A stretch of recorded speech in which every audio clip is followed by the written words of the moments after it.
네, 안녕하세요. 돈 버는 시력을 2.0까지 키워드리는 머니시력 2.0입니다. 돈 빌려보신 적 있으세요? 혹은 주변 사람들이 돈 빌려놨다라고 하면, 돈 대출 받고 왔어 라고 하면 뭐라고 얘기하세요?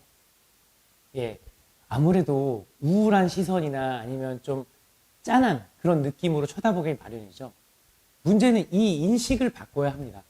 예, 대출은 사업하는 데 있어서 굉장히 중요한 수단 중에 하나예요. 예, 어떤 분들은 이렇게 얘기를 하시는 분들이 계시거든요. 나는 남의 돈 빌려서는 안 해. 나는 돈 빌려서까지 하면서 하고 싶지 않아. 라고 얘기하시는 분들이 많으신데요. 이렇게 얘기 나오면 제가 더 이상 할 말이 없어요. 예, 주변에 아마도 많은 부를 축적하셨던 분들의 공통점을 본다고 하면 단 한 가지 공통점은 확실하게 있을 겁니다. 바로 대출을 어느 시기에 얼마큼 많이 받아 성공했는지, 그런 분들은 대단히 성공하신 분들이 많습니다. 무조건 대출을 받아라 라고 얘기 드리는 게 아니에요.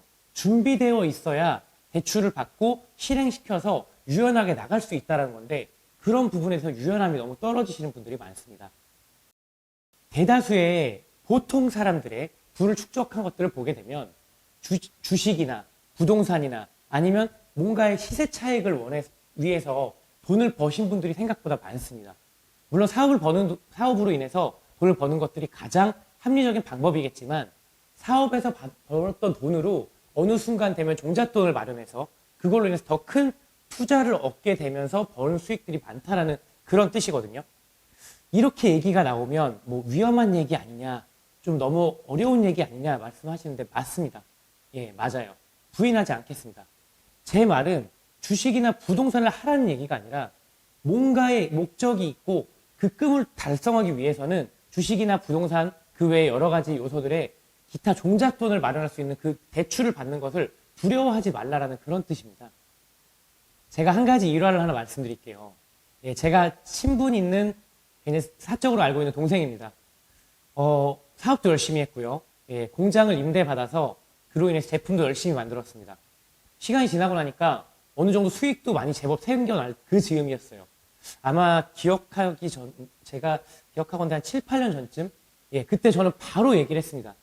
무조건 대출 받아서 공장을 새로 만들고 임대받고 있던 것을 땅을 사서 공장까지 새로 만들어라. 그 친구는 저한테 얘기를 했죠. 그 정도 돈이 없는데요? 제조업은 대출이 잘 나오니까 무조건 할 수 있을 거다라고 얘기해서 일사천리로 진행을 했습니다. 약 한 7, 8년 지난 지금 현재 시점으로 봤을 때는 그동안의 수익보다 땅값에 대한 시세 차익이 훨씬 더 높아졌어요. 이 부분이 포인트입니다. 사업을 잘하거나 돈을 많이 버는 사람들이 자기 사업장을 임대해서 본인이 직접 짓거나 그리고 본인이 건물을 새로 분양을 받거나 하는 이유가 다 이런 이유들이거든요. 그래도 대한민국 부동산 시장은 아직까지 불패시나를 달리고 있고, 지금 금리가 높겠지만 지금 당장 하라는 얘기가 아니라 그런 유연성을 갖고 언제든 변화에 대비할 수 있어야 되는 그런 마음가짐을 가져야 된다, 이 말씀을 드리는 겁니다. 여기서 주의할 게 한 가지 있죠. 예, 확실하게 주의할 거 있습니다. 바로 고정수입입니다.